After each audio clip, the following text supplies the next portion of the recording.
Welcome back. It's time for video number 4 on our giant worm diagram. We're starting with our reproductive system. I am going to do the reproductive system in purple.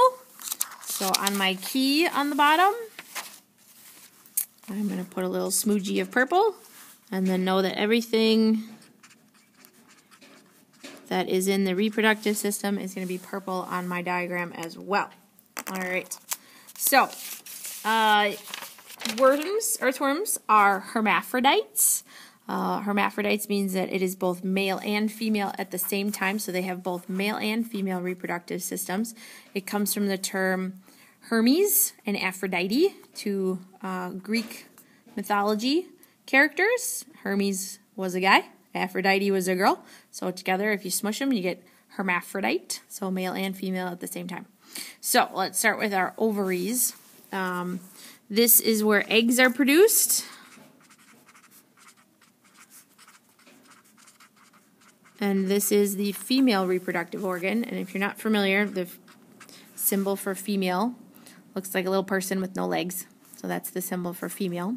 And this is where our eggs are produced. So in our drawing, the ovaries are very tiny.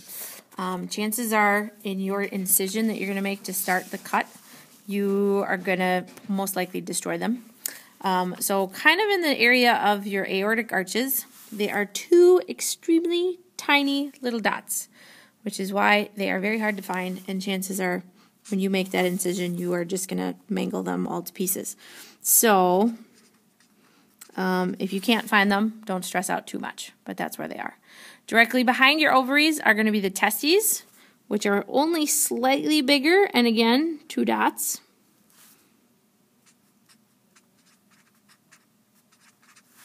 Okay, only slightly larger, and the testes are responsible for producing sperm.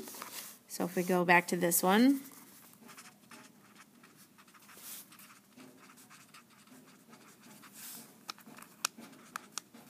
so sperm is produced here. The symbol for male is a circle with a little arrow going off to the side. So this is the male reproductive organ, okay? And then the other part internally that you're going to see are the seminal vesicles. This one out of the 3 of these is the one that you are most likely going to see. The seminal vesicles are pretty on the large side, and they are responsible for sperm storage. So sperm is created in the testes, but then it moves into the seminal vesicles for storage, okay?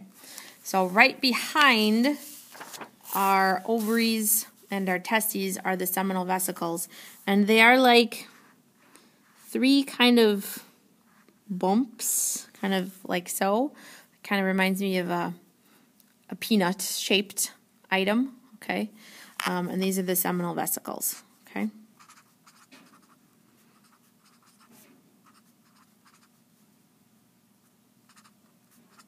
I know, it's getting smushed. Just wait till we get 2 more systems in here. We're going to start running out of room.